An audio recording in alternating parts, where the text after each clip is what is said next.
Today I would like to invite you to listen to the Dhammapada of the Buddha Shakyamuni, the 87-88th verse from the Buddhist scriptures on the YouTube channel TN Thai in the USA.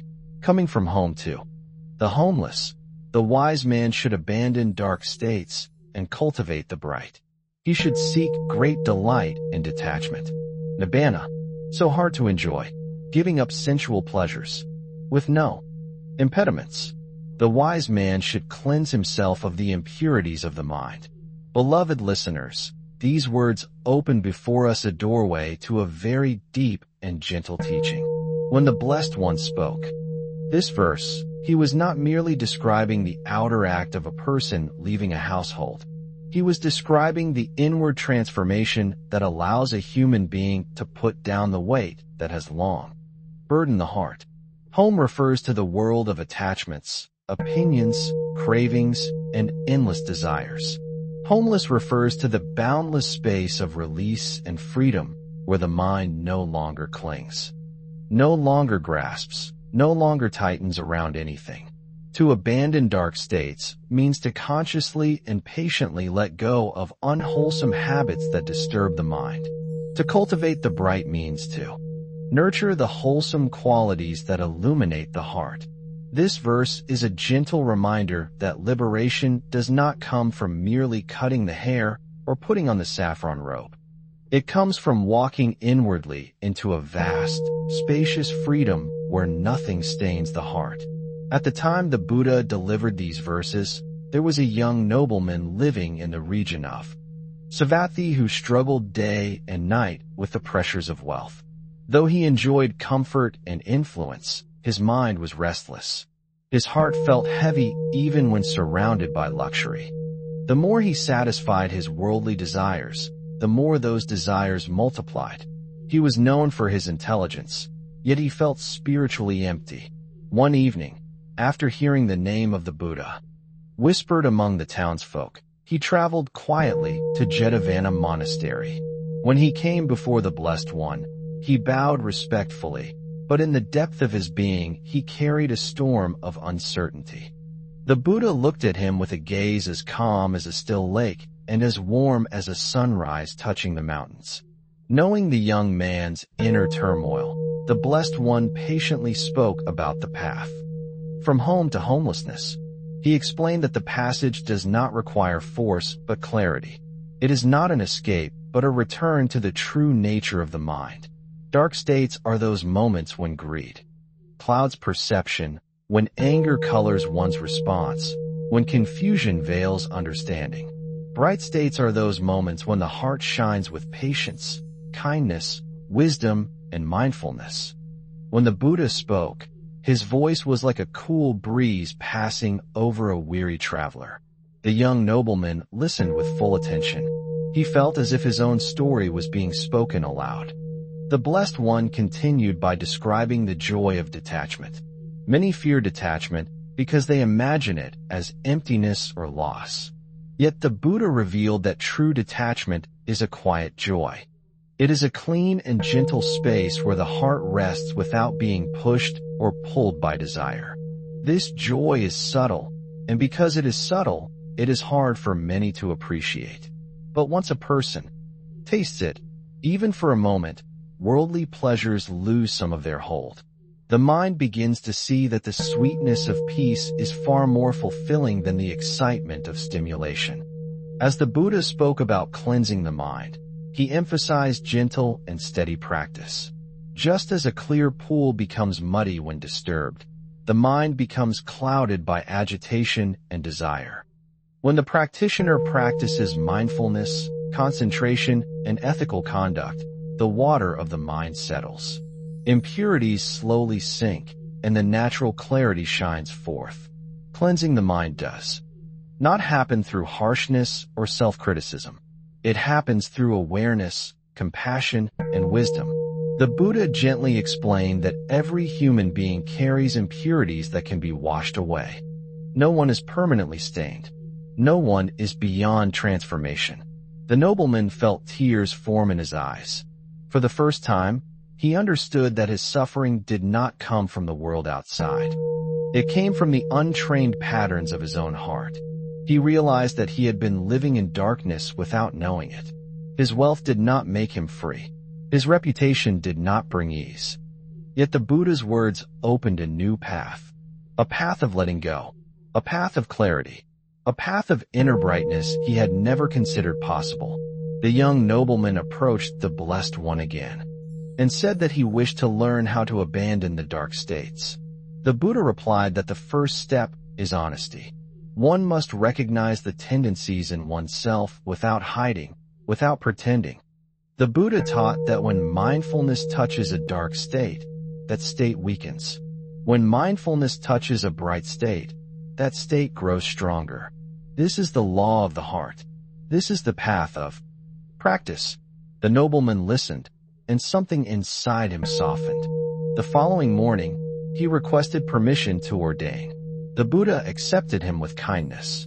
In the days and months that followed, the new monk practiced diligently.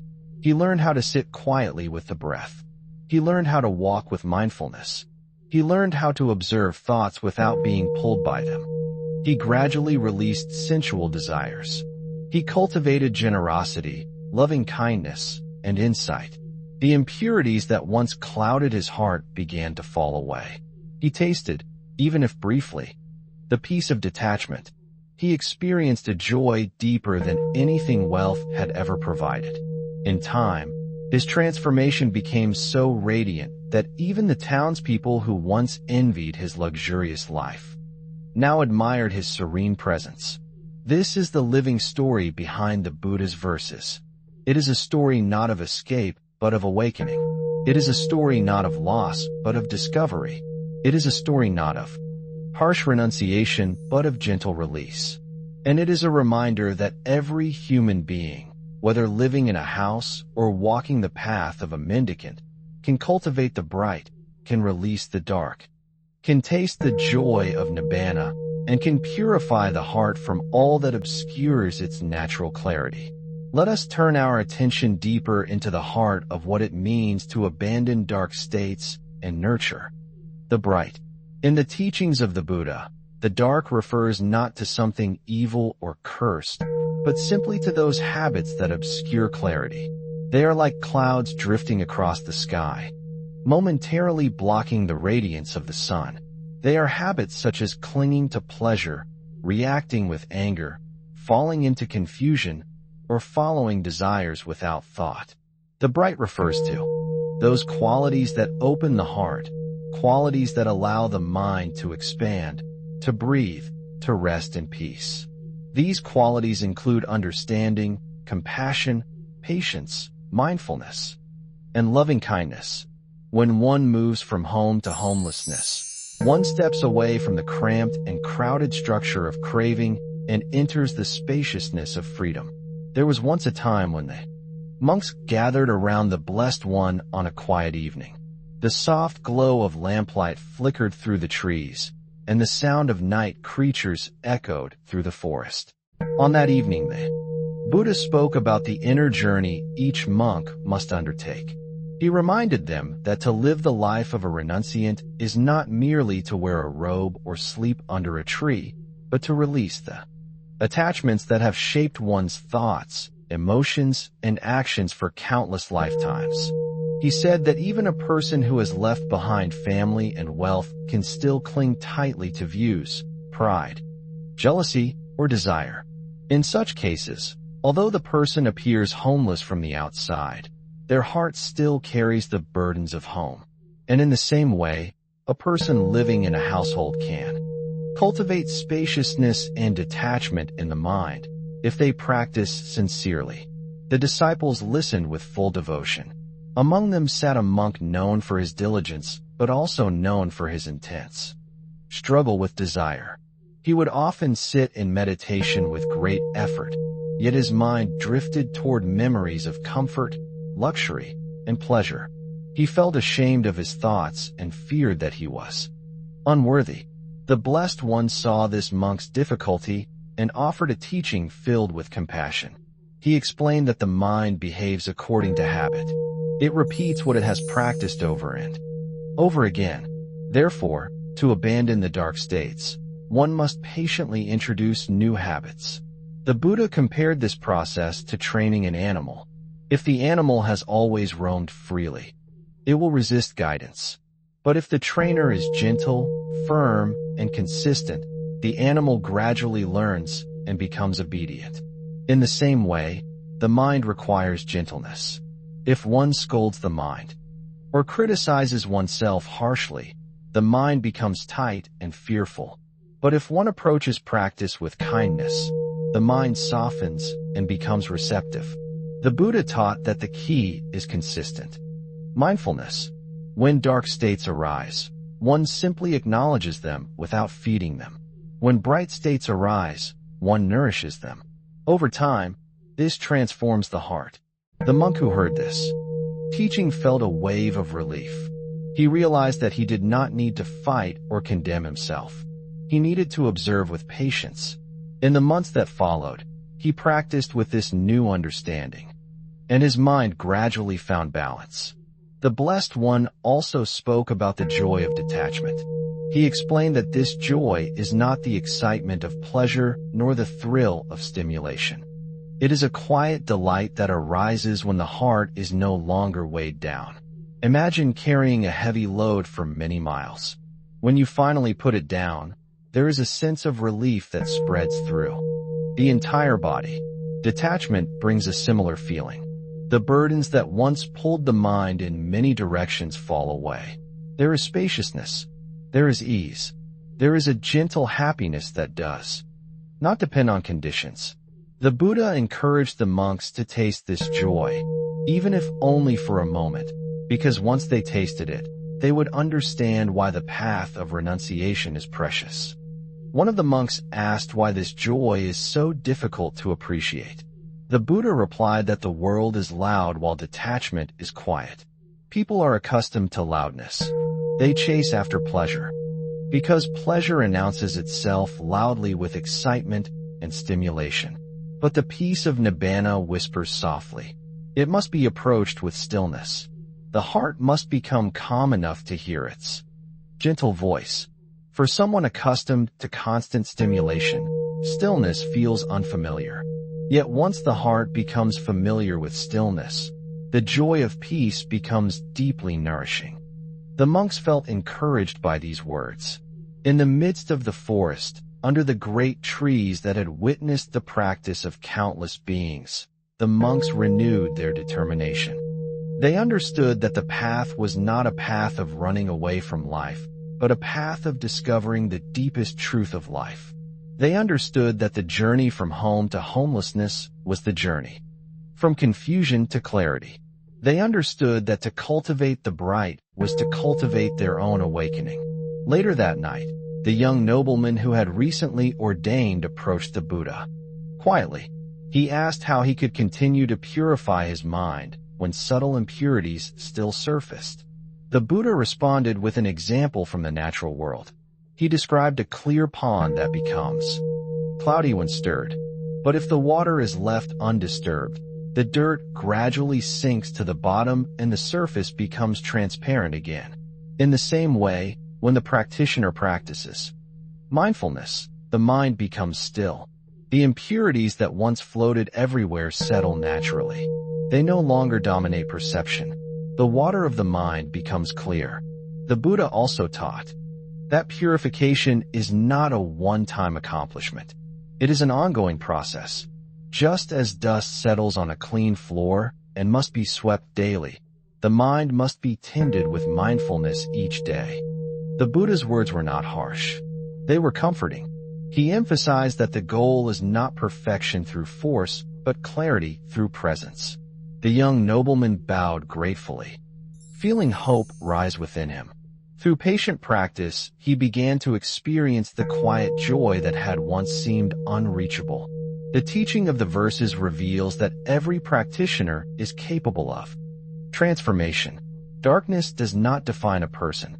Brightness is always available.